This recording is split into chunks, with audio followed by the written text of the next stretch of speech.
This video is on the little 110 TLB. That stands for tractor loader backhoe. One of the first pieces of machinery that come here. My son found it in Orangeburg. Two fellas had it and they were in a failing construction business, and they were way behind on the payments, and John Deere was going to repossess it, and they had it financed in their mother's name. So Clint went and talked to their mother and told her that he would pay it off and give her some money on the side, and she told him go ahead and get the tractor and do what he had to do. So we brought it home and he paid it off, and it's ours. Been ours for about 6 years, I reckon. When we first got it, had a little problem with it, that every once in a while when you got on it, it wouldn't crank up because it uses electric fuel shutdown on the injector pump. Little booger just like that right there. And there's got a lot of positives have to work for that little booger to work. And the electrical repair manual on this thing is about 4 inches thick, and we got tired of looking, and John Deere wants too much money to look, so I decided to convert it to a manual shutdown. So I made me a plate to go on the back of the injector pump that would fit the bolt pattern of that solenoid.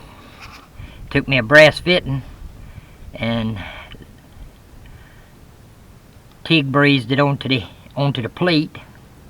Then took me a stainless steel, about 3/16 inch rod, and made the push pin out of it.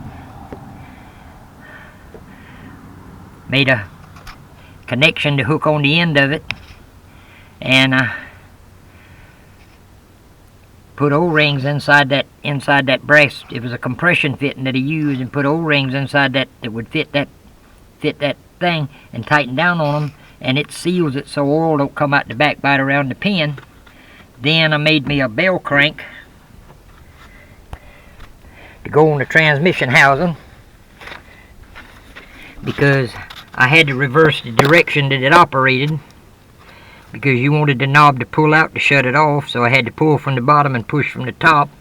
So I made my little bell crank, made my little cable clamping device, made the little thing that clamps on the end of the cable, and if you see up there, that end's slotted so that it only operates in one direction, and it's got free travel in the other direction.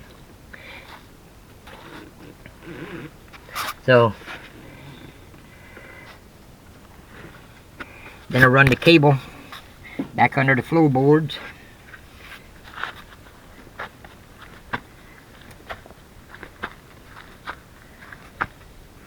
back around to the back, and put my knob up through a location where it'd be out of the way. And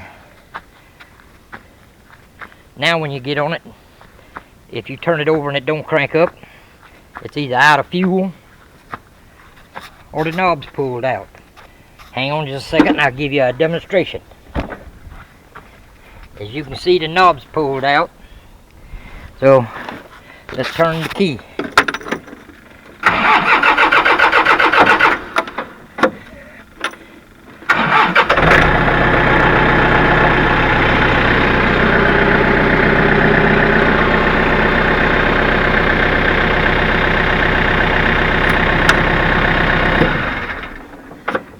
Bulldozer had the same type of mechanism on it, only it was had a lever on the outside to pump, and I converted it to a manual shutdown too. So you always got to remember to switch the little tractor off though, because if you don't, it'll kill the battery.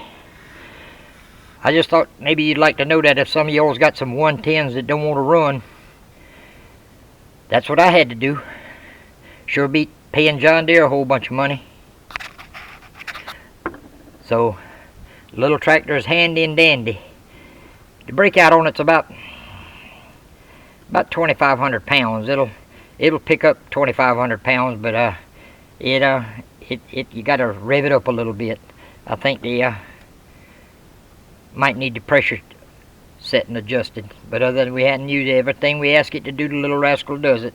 So just thought you'd like to see how it worked. I ain't just a poor old dumb farm boy. I can cobble up some stuff if I had to. If you like this video, please comment, rate, and subscribe. I might try to get a little bit better at making them. If I don't move around too much, I do a better job. Y'all take care.